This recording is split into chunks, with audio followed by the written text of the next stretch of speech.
All security is personal. It's important for each individual to understand the risk by predators so we can protect ourselves, our data, and our finances. Today's guest is Robert Siciliano.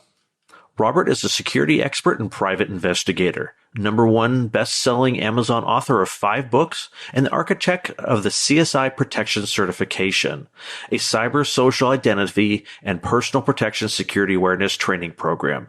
He is a frequent speaker and media commentator and the CEO of Safer.me and head trainer at ProtectNowLLC.com. Robert has been featured on CNN, Fox News, and in the Wall Street Journal. I'm your host, Chris Parker, and this is the Easy Prey Podcast. Robert, thank you so much for coming on the Easy Prey Podcast today.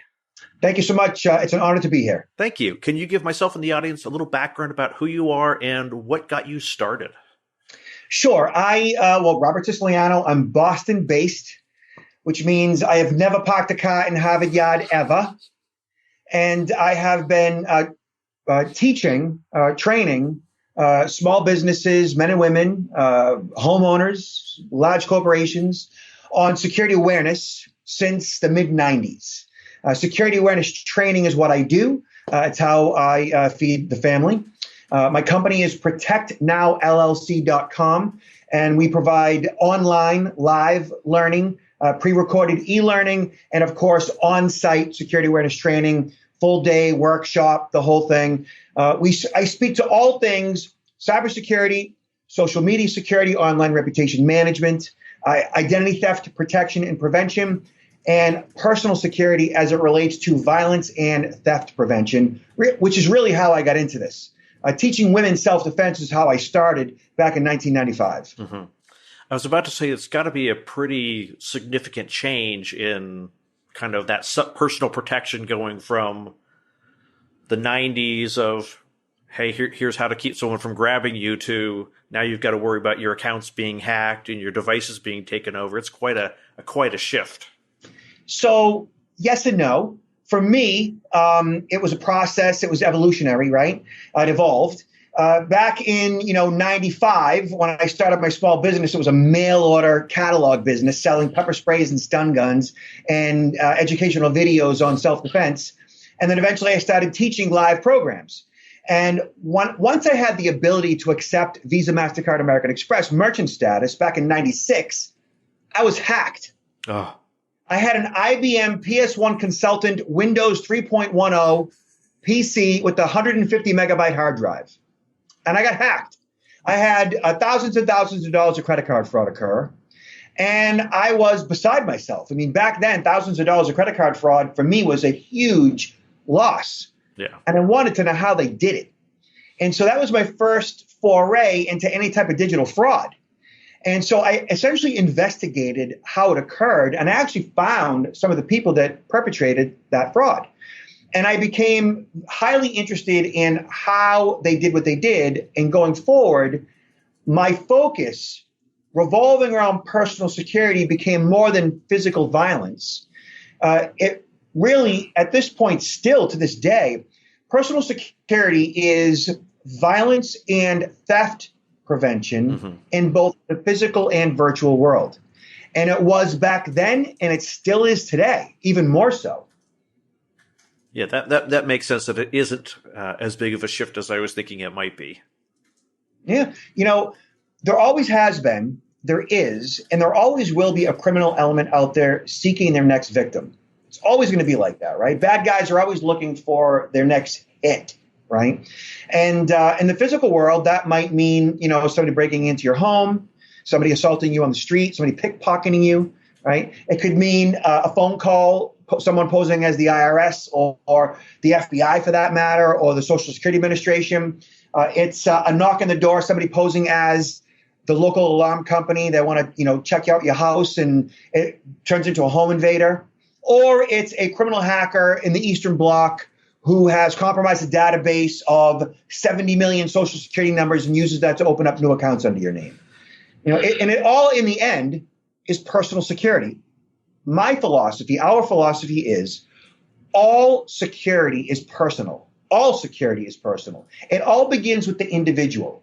And once the individual, you or I, right, understand what our risks are and how to protect ourselves individually, how to protect our bodies, how to protect our identities, how to protect our money, our families, that's when we become capable of protecting as an employee the data in which we are entrusted with. And that's for frontline employees all the way up to the CEO of the corporation. So if the CEO of the corporation is using princess as a password, then his entire company is going to fail because he is setting up highly poor example. So it really begins at the top and it works its way all the way down. I know. I think my first experience, similar to yours, was not being hacked, but back in the early 2000s, I decided it would be smart to try to compete against Amazon, and I had a little online bookstore, and it was, it would do, a big month. I'd maybe do a couple $1,000s in sales, but it was a good margin business to be in. It was while I was kind of going to college and whatnot. And I remember one Christmas, I got this one order that was $5,000. I think it was about $5,000. And I'm like, oh, this is awesome.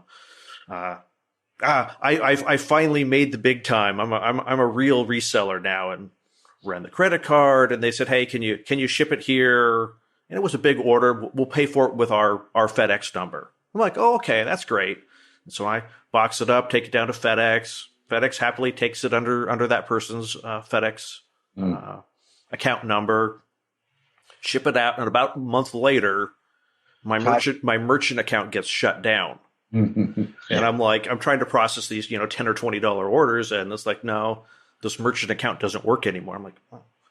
So I call up the merchant company. I'm like, what's the deal? Like, oh, you had a fraudulent order. That $5,000 order was fraudulent. It was a stolen credit card. And we've decided that you're too much of a risk, and we're not going to do business with you anymore. And of course, they reversed the charge and took the $5,000 out of my bank account. And at that point, well, there was all my profit for the last 3 or 4 months. I thought, okay, this is not the business I want to be in. Failure pain, man. It was a very much of a rude awakening of oh gosh, this fake orders.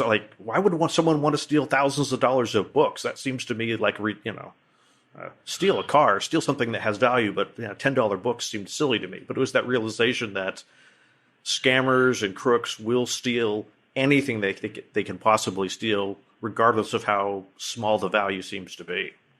Yeah, and they are heartless bastards is what they are. They're sociopaths. They have no feelings of empathy or sympathy or remorse or guilt.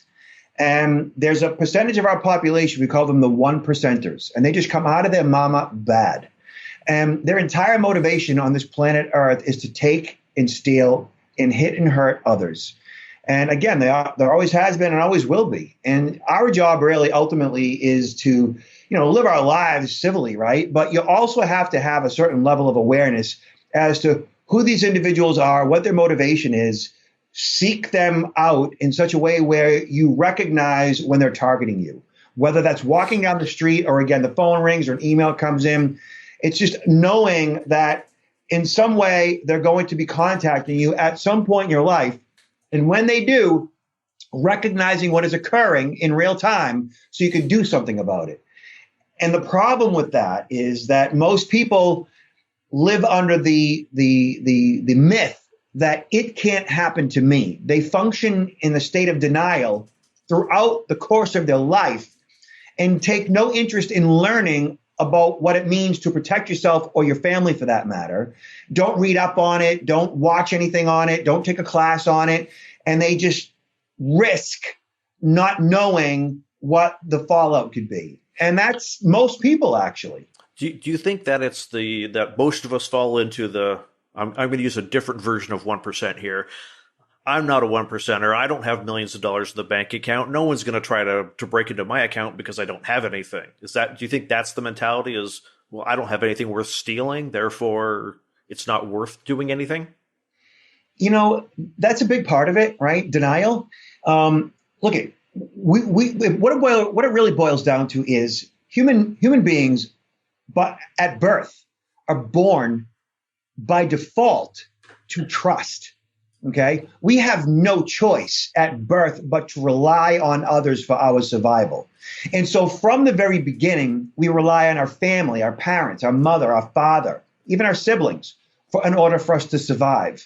And as we grow, as we become civil, we learn, don't hit, hurt, harm, keep your hands to yourself, be kind, cordial, be respectful of authority. And this process of trust by default makes us think that basically we should trust essentially almost everybody. And if and when we encounter someone that means to do us harm, whatever that might be, physically or digitally, right? By default, we still trust that person. And until they actually scam us or hurt us, that's when we realize, oh, we shouldn't have trusted that person. So the bad guys twist the truth ever so slightly up to the point where they take from you or do harm. And that's when we realize, oh, I've just been bamboozled. P.T. Barnum once said, of course, that there's a sucker born every minute. But the reality of it is that every single one of us are suckers. Every single one of us essentially have been suckered or will be suckered, meaning that we trust in someone else and they do us harm in some way. And that could be something as simple as you were dating somebody who cheated on you. And I don't know anybody who hasn't been cheated on. It's devastating. It's a form of betrayal that is very hurtful. And people just do that to one another. People lie. And lying is a natural ability. I mean, it's just what we do. But some people do it like, obsessively. It's what they do. It's how they function. It's their nature. And it's those individuals, those 1%ers, essentially, those sociopaths, antisocial personality disorders that we have to make ourselves aware of and know what to do should they choose us. So are you saying that we should go beyond, what's the string, trust but verify, but we should go beyond that? Well, at a minimum, right? At a minimum. And that is a term coined revolving around information security. Right. And that is true with everything, so you're dating somebody, or you meet somebody online, trust, but verify, learn as much about this person as you possibly can. And no matter what they say, no matter what they do, don't just, number one, automatically trust, and give it a significant amount of time before you open yourself up in such a way where you are putting yourself at risk. We've seen all the documentaries revolving around romance scams, right? And they're getting that much more sophisticated because it's that much easier today to create an online persona that is believable. You create an Instagram account, you create a Twitter account, a Facebook account, you create a YouTube account for that matter. You can even publish your own blog, and you can be published anywhere really at this point. And all of that collateral essentially makes you look more and more legit. Mm-hmm. And that is with a romance scam. That's with a website that's selling firearms or selling pocketbooks. You see black hat SEO for fraudulent web properties all day, every day. And people just automatically trust because it's the written word, because they found it on Google, because it's online. It was the number one search result on Google. It must be legitimate. Yeah. And there is some, of course, there is some standardization to a Google search and what's real and what's fake. But it's when you go deeper into search that stuff shows up on the third and fourth page based on researching information that is maybe a bit more obscure, that you end up in this website where you end up dropping a credit card or really wiring money, which is really where they get you. And you end up being scammed out of, potentially thousands of dollars. And I could point to hundreds of examples that I've uncovered all on my own, just by searching, my own, wants and needs. So let's talk about that. You referenced back to how to know when people are trying to figure out how to know when people are targeting you. How do we do that? Well, first, every single time the phone rings, be suspect. Every single time an email comes in, be suspect. Every single time there's a knock on the door, be suspect. And when I say that, people go, oh, you must be paranoid.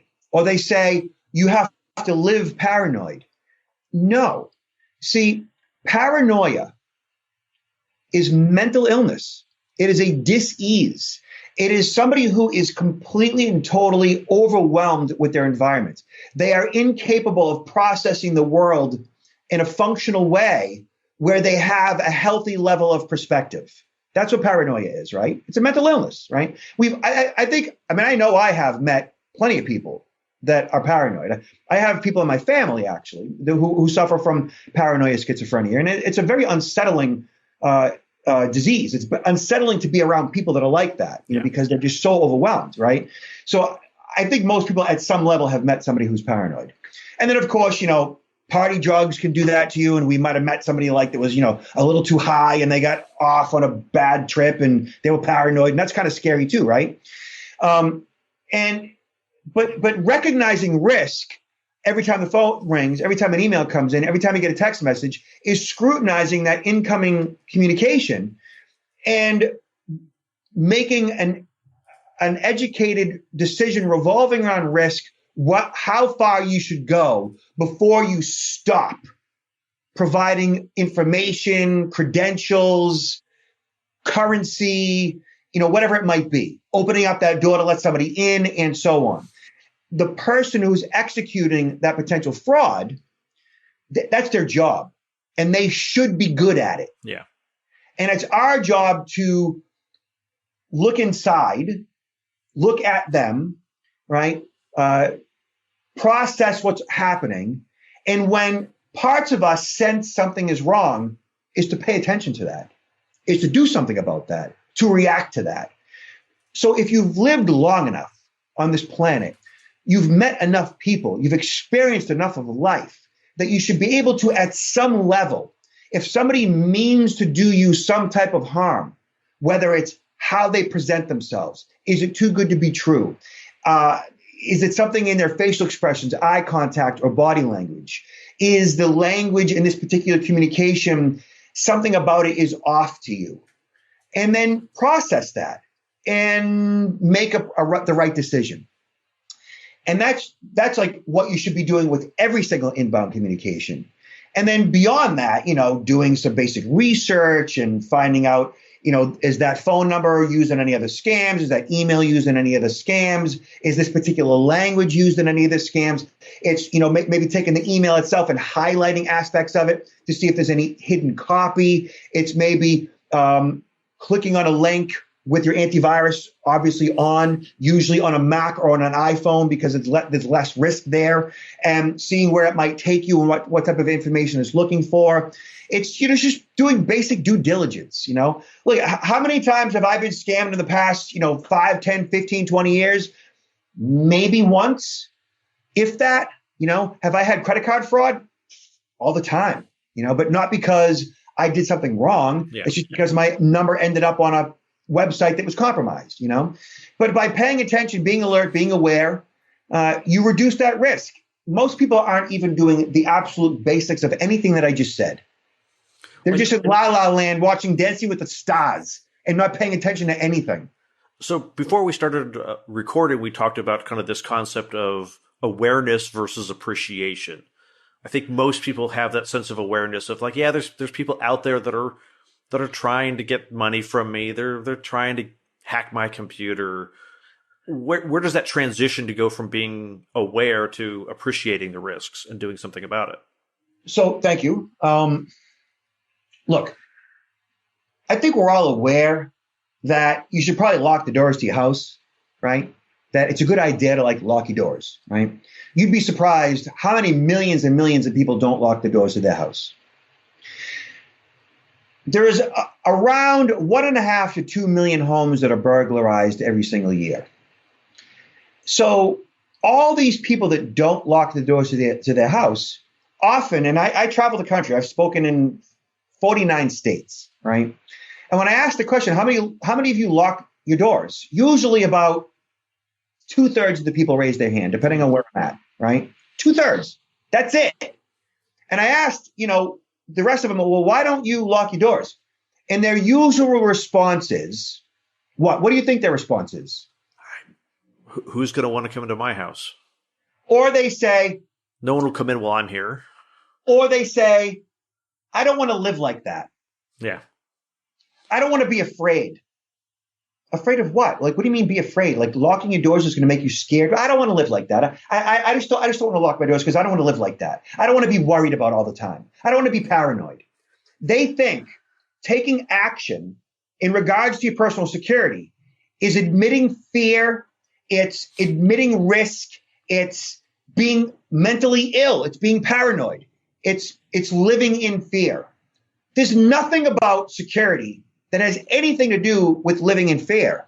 Security is about being in control or taking a level of control or managing risk, right? The same way you put a seatbelt on. A seatbelt is managing risk, right? There's a chance you could be injured or killed in a motor vehicle accident, and there's a number of reasons why. You know, a ball runs out, there's a ball rolling in the middle of the street, kid runs after that, a deer, somebody swerves, right? A bird hits your windshield, a rock hits your windshield, something flies off of a bridge, whatever. You wear a seatbelt because it's a smart thing to do, not because you're scared, not because you're afraid or you're paranoid. It's because you want to take control over that vehicle. Should something happen, you don't want to get thrown out. You don't want to lose control over the steering wheel or the gas at the brakes. It's just being smart. But too many people look at risk as being a level of fear and paranoia. And instead of locking your doors and doing something about it, they function in a state of denial. And denial is comfortable. Yeah. You know, denial is warm.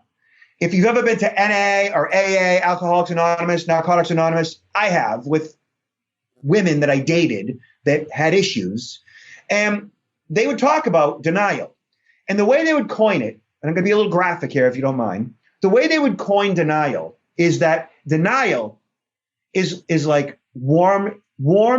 It's like sitting in your shit. It's warm and comfortable. And that's denial, sitting in your shit.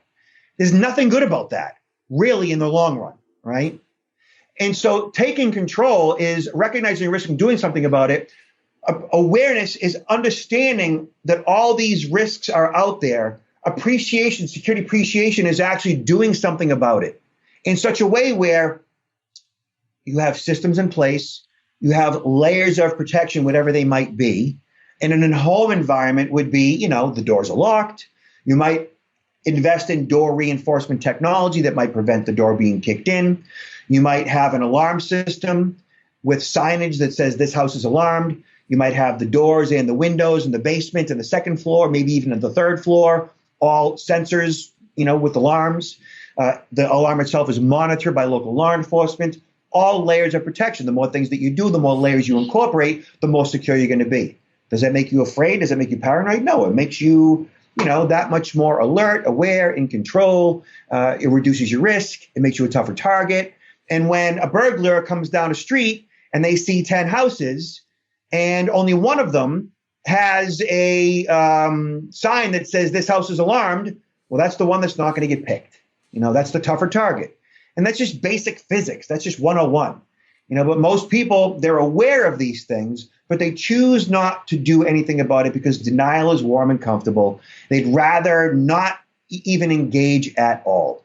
Or they kind of half-ass it and do like a little bit, but really not enough to actually protect themselves or their families for that matter. It's interesting that you phrase kind of set it up that way. I would never think to that it's out of fear that I don't leave money on my dashboard and put the car keys on the dashboard and leave the window rolled down and walk away. If I told someone I was doing that, they'd be like, "Why are you doing that? Why don't you lock your car?" But it's not out of fear. I mean, it's smart. Yeah, it's being pragmatic. It's being practical about it. Yeah, yeah.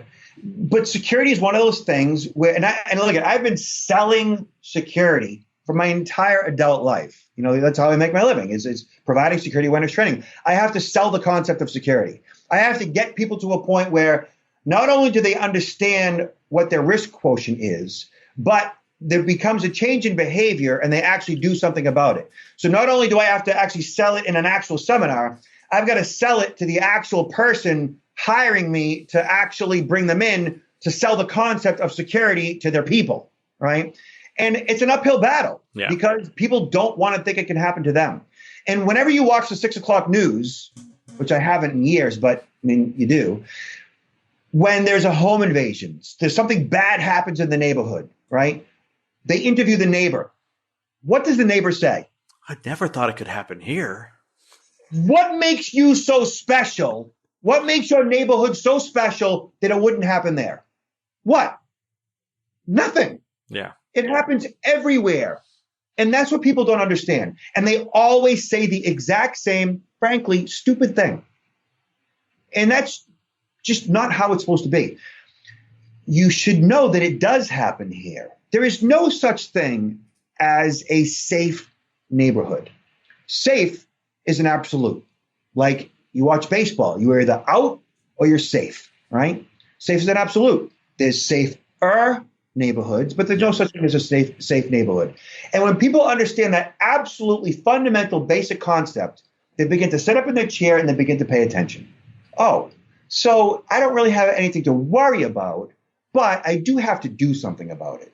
And once they begin to see the light that security is not about fear and paranoia, it's not about worry, it's about managing risk and putting basic systems in place. It's about layers of protection. It's about taking action, right? It's about basic little tiny changes in behavior. It's not about, again, worry and fear and paranoia.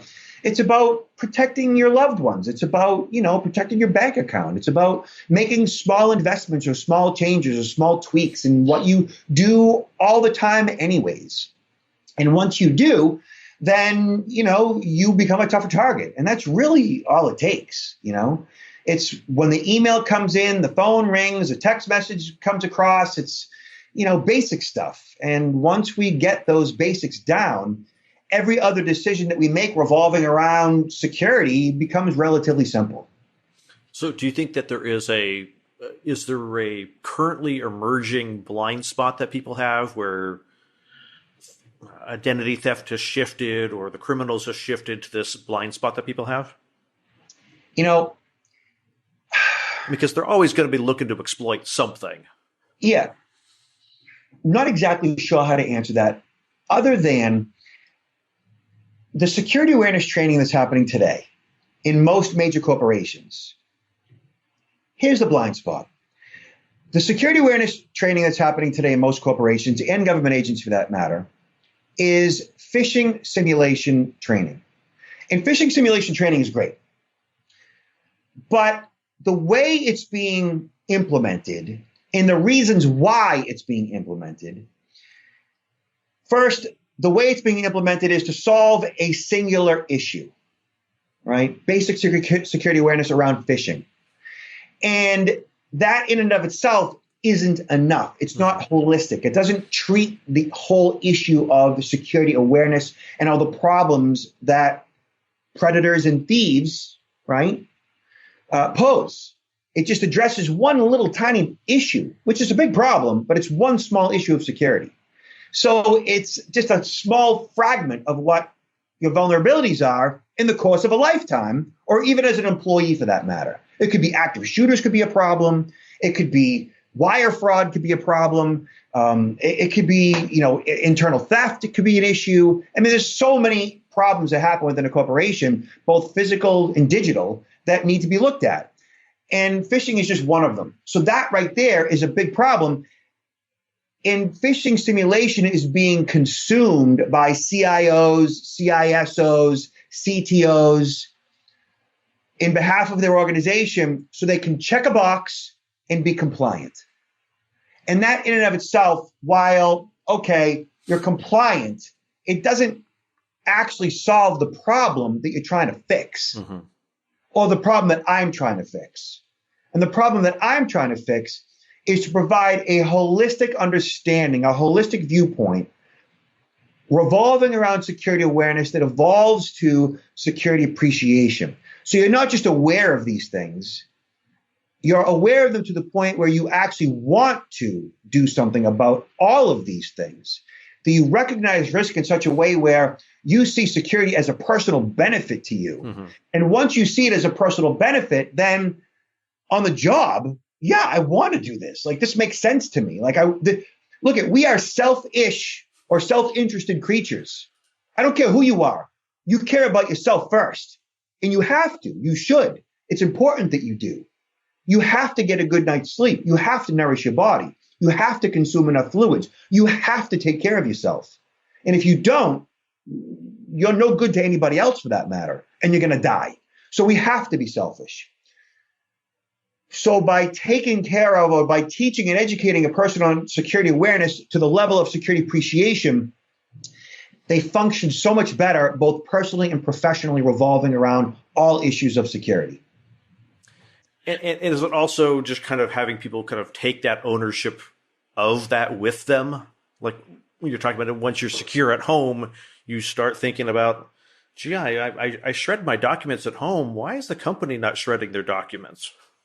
That's it. It's 101. Exactly. Yeah. And you don't get that with phishing simulation. Yeah. At least, you don't get that deep with it. I mean, they might gloss over it, but it's just not holistic enough. So that's what's missing, And then there are a zillion and one scams out there today that are based on the best 100 scams that have been going on for the past 200 years, And they're all just twists on all the same old scams, the same old tricks, the same old, rob Peter to pay Paul type scams, Ponzi scams, right? There's a zillion of them out there. And there's going to be a zillion twists going forward, and some of them are just so dead simple and so easy to recognize, and so easy to perpetrate. And too many people are just look, every time I talk to a journalist, every time I talk to somebody revolving around hackers, hackers are so much sophisticated today. And they're really not. They're no more sophisticated today than they were 10, 15, 20 years ago. What they are is organized. They're just that much more organized. They're sophisticated in regards to their business model. Yeah. And they treat fraud as a business. So the sophistication isn't in their mindset. It's in the way that they conduct their business. And they're organized today. They have employees. They have, payroll. I mean, it's like they treat it as any other business. They have manuals on how to conduct the scams. And yeah. They have trainings. I mean, they have it's an operation. It's a business. They treat it as a business. And because consumers, everyday people, don't look at security as something that they want to do or deal with, or they want to put in the back burner and they want to just not even focus on it at all. We just are sitting ducks, and we're up against organized crime that has a mission to make money, and they're good at it. They've perfected it.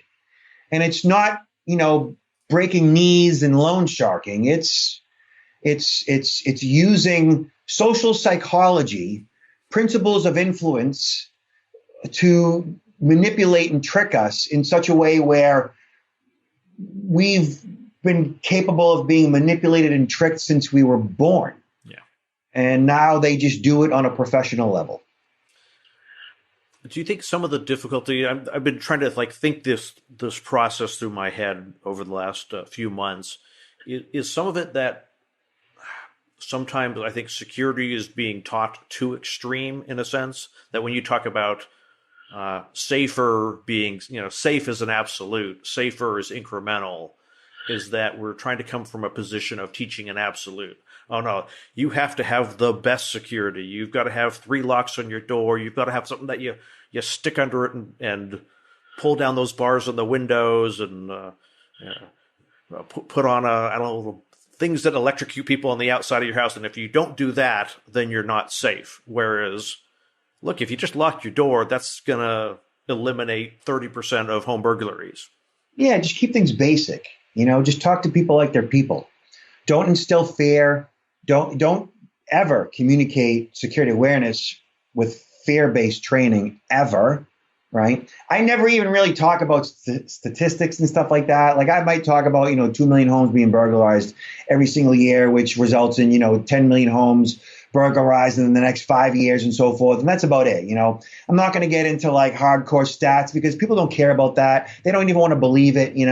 I don't do any fear-based type training. None of that works. You really just got to get people where they are in their life, and what risks they face. Like if I'm talking to families, like, I'll say like, look, you got a daughter going off to college. It's really good to talk to her about and to talk to your son about, what's going to happen when they consume a lot of alcohol and they're at parties and they end up alone and things happen. And so it's important to talk about the risks revolving around sexual assault and how that plays out. The chance of something like that happening is, it's relatively slim, but there's enough of a chance that you should have these uncomfortable conversations every so often with your family.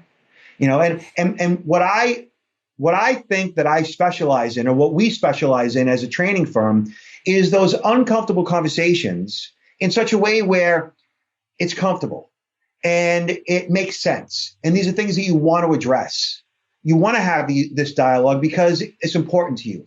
It's like if somebody has a weight issue, it's important to talk about, you might want to cut down on the sugar. You might want to cut down, like your physician would talk to you at your annual checkup when they do your bloods. They say, well, your cholesterol is a little high. You've got about 15, 20 pounds, over where you should be. So you want to think about maybe cutting down on the alcohol a little bit, cutting down on the sugar a little bit. Maybe, don't be so sedentary. It'd be good for you to walk at least a couple of miles, at least, a couple of times a week, if not once a day for that matter.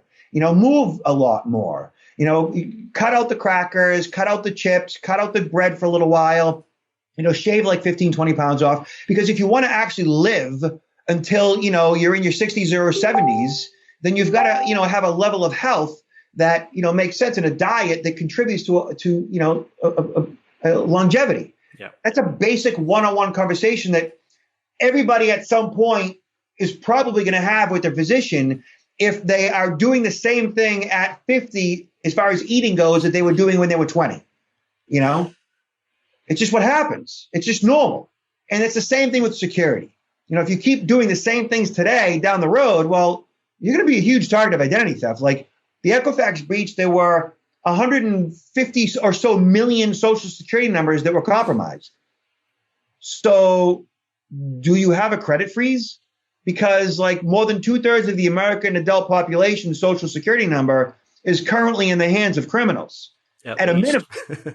Right. And you've been giving out your social security number since you were going to elementary school. Right. And when I was in college, my student ID for the school had the social security number. That was my student ID. Exactly. Military on their laundry bags was, like nurses on for their ID, Medicaid for their ID, so your social security number is the key to the kingdom. Not having a credit freeze, in my opinion, is irresponsible. I mean, you're being irresponsible to yourself. If your identity is compromised, you're being irresponsible to your family and potentially to your employer. Because when identity theft happens to you, when somebody takes over your identity, when somebody opens up new lines of credit under your name, it can be a nightmare. You may not find out about it for months. And when that happens, not only is it going to take you hours and hours and hours and hours of time to fix that, it may take a decade for the pain to go away because they may soil your credit so bad that you may not be able to buy a house, rent an apartment, lease a vehicle. Like it could be devastating to you depending on where you are in your life. And so not having a credit freeze is one of those one-on-one things like, not drinking an entire bottle of Jack Daniels. Like you shouldn't do that because it could kill you. Like certain one-on-one things in life that you should know. You don't do 100 miles an hour down the highway, like one-on-one. So you should have a credit freeze. But if that's not instilled in people, if they don't care about it, why would they want to steal my? That's just functioning in denial. That's not taking personal responsibility. And I'm all about taking personal responsibility for every action that you take in life. Do you think there needs to be I hate to say government intervention, but let's just use that word for lack of a better phrase. I know with 401ks, when companies decided to opt people in versus when they're hired versus employees opting themselves in, participation in 401ks and retirement programs double or triple. Google just recently started defaulting to asking people to provide or defaulting to SMS two-factor authentication when accounts are set up. And the rate of usage on those accounts is significantly higher than where that wasn't the default option. Do you think when it comes to things like credit, that needs to switch from rather than being unfrozen all the time to being frozen and then we just unfreeze it when we need to apply? Credit should be frozen by default. So it was only so the credit freeze itself has been around since February of 2008. I froze my credit in February of 2008, the first week that it was available. Okay. And since that time, we've had 100 billion records at risk in the past 10, 15 years. Easy. I saw something in 2021, 40 billion records at risk in 2021, 27 billion records at risk in 2020, 19 billion records at risk in 2019, and so on and so forth, right? So I would say 100 billion records in the past 10, 15 years. Easy, okay? Usernames, passcodes, social security numbers, credit card numbers, bank account numbers, you name it.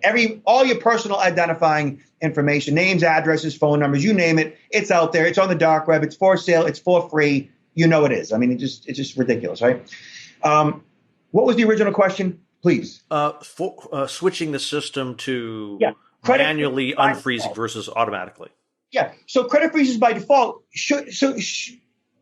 We as a culture, as a country, only had the ubiquitous right to have a credit freeze for free since September of 2018, after the Equifax breach. Yeah. So Congress passed a law that said no longer should consumers have to pay for it. Let's make it for free. Anybody who wants it's going to get it at the expense of the credit bureau. Okay. And it was only at that time that parents throughout all 50 states were then allowed to freeze their child's credit. Mm-hmm. It was only after that law was passed, making it free, and you could freeze your kid's credit, which 17 and younger, you shouldn't have a credit report to begin with, but you can still freeze that child's credit should it ever be an issue, or you just freeze it before it becomes an issue. That said, children's credit should be frozen across the board. Yeah. Adults' credit should be frozen across the board. It should be a requirement. But because we are a credit-driven society, the process of credit freezes can gum up the system of granting credit. And essentially, most look at a credit freeze as it doesn't pass the grandmother test. And that's no dig on grandmothers. It's just the way it is. Can my grandmother easily do this? Is that the grandma test? Exactly. Yeah. And I think that unfortunately applies to things like password managers and two-factor authentication. Only about 10% of the population actually engages in a password manager. And how can you possibly have secure passwords if you're using the same passcode across all your accounts? Yeah. The only way to actually engage in proper password management is with a password manager. Because otherwise, whether it's a Word document or an Excel file, if those documents are password protected, the copy paste option of going back and forth, all of that becomes too cumbersome. And most people don't do security cumbersome well. They need easy security. And a password manager is just that. I've had a password manager since 2004. I can't even imagine not having a password manager. I think I have at least 1,000 passwords for all the various accounts that I had and have. And I couldn't tell you more than 3 or 4 of the passwords that I have for the various accounts that I possess. I know my email passcode. I know my password manager passcode. And that's probably it. My password manager knows the rest. Look, I got a mobile phone like everybody else. I don't know my mother's phone number. I don't know my father's phone number. My mobile phone knows it, and that's good enough for me. Yeah, long gone are the days where you knew the phone numbers of your top 20 friends. Yeah, you don't need to. You have a mobile phone for that. You don't need to know your password. You have a password manager for that. And we're just not quite there yet. And I often use the seatbelt as a reference point. The seatbelt's been around since the 50s. And it was required to be installed in vehicles sold in the United States since 1968 by federal law. But it wasn't really until the late 90s, the early 2000s, that we really began to start clicking it. And that's because half of the country began to pass laws requiring that you have a seatbelt on while you drive. And the other half of the country, I think they require a seatbelt on if you are pulled over. If you get pulled over, they will give you a ticket if you don't have the seatbelt on. Whereas you can get pulled over in half the country for not having it on. Yeah. Does that make sense? New Hampshire is the only state in the country that does not have any law whatsoever on the books, because New Hampshire, on their license plate, their motto is live free or die. Okay, New Hampshire, state's nuts. I'm in Massachusetts, so I know. I can say that. Yeah, we need the same sort of reverse motto for password managers. Yeah, I'm not sure what it would be. So the point of the seatbelt is that it's taken us decades to get to the point where 85% of people right now wear a seatbelt. 85%, which I think is pretty good, right? And I think that like the other 15%, it's a generational thing. Otherwise, like it's taken, I'm 53, seatbelts, 68, my birth date, right? 53 years. It's taken that long for like 85% of the population to wear a seatbelt. I think as far as our digital security goes, frankly, even our personal security goes, it's going to take us a while longer to wake up and to assimilate to all the tools that are available to us and to recognize risk and recognize fraud and to actually do something about it. Home security systems are becoming much more ubiquitous today. Most home security systems are installed after a house is burglarized, which is just how people are. Yeah. But by making it easier and easier, by making security cameras that much more consumable, people are taking more of initiative. They're recognizing risk more today than ever, but there's still a lot that has to be done. Yeah, I agree. And that's what I'm here for. Well, that's why that's why we both do what we do. Yeah. Yeah, because more does need to be done. I know as we're wrapping up here, I know you do have a number of courses that your company does. Can you go through those quickly? Sure. So we created the CSI Protection Certification Designation. So CSI is Cyber Social Identity and Personal Protection. So CSI Protection is our 6-hour course. It's broken down into the 4 modules, which are cyber, social, identity, and personal protection. And that course can be delivered over one day, usually like 9 to noon and then 1 to 4. And in that time frame, whether it's online, live, or in person, it is full-on engagement. It's full-on dialogue. Obviously, there's a PowerPoint involved, whether it's Zoom or Microsoft Teams or whatever online platform you want to use. There's a PowerPoint involved there, but it is full-on dialogue because most people, including employees, including company officers, including CTOs and CIOs, right, have never actually had an opportunity to sit down and engage with a security expert who has invested their life into this topic. Right? Most people just don't have that. I mean, how many people do you know that they are full-blown 100%, around the clock security? Not a lot of people live that life, right? So when you have an opportunity to actually engage that person and ask every single question you've ever had based on the information being presented and your own individual concerns, right? It can become a very interesting 6 hours. So most people are essentially on the edge of their seat for the whole 6 hours and they're engaged. Like they're not just, checking email or on their phone. Like they want to know. And especially when you have an opportunity to ask a question at any given time, whether there's 100 people online or 50 people online, we make that work. And so the CSI Protection Certification Designation generally is for service professionals. So whether you're a real estate agent, a mortgage broker, a title officer, an attorney, an accountant, a financial advisor, anybody who is handling any sensitive information in any way, shape, or form. Heck, if you're a homeowner, you're a mom or a pop, you're a teacher, anybody really. Wire fraud is a big issue today in most service professions, especially real estate and title and mortgage. Wire fraud is a huge problem for a lot of companies. Heck, if you're in construction or you're in manufacturing, you're being targeted right now. Your accounting department is being targeted right now for wire fraud, utility fraud. They'll pose as the local gas company, the local electric company. They'll pose as an advertising firm that you owe money to. And they will get you in some way to pay thousands and thousands of dollars, either via a wire transfer or heck, even Bitcoin these days, or gift cards. And you'd be amazed at how many people fall for it. And it's expensive. You know, Barbara Corcoran from Corcoran Real Estate, her administrator, her bookkeeper paid a $385,000 bill for a contractor that was renovating one of their properties. And it was just a matter of somebody compromising the administrator's email, functioning as the administrator, contacting the bookkeeper and saying, hey, you know, we've got this contractor in Brooklyn, you know, they've been on the job, you know, all this time. They haven't been paid in 60 days. They're threatening to walk off the job. If you don't pay the bill, Barbara's going to be really upset. Can you pay the bill today? They paid the bill. Yeah. You know, and for an organization like that, it's not unusual due to the fact that they pay bills like that all the time. And there are countless businesses that's what they do. Construction, manufacturing, you name it. And people are paying the bill, and it's going to the bad guy. And the challenge is when it's wire transfer, gift cards, and cryptocurrency, it's extremely, extremely hard to get the transaction reversed. Yeah. After more than about 3 seconds.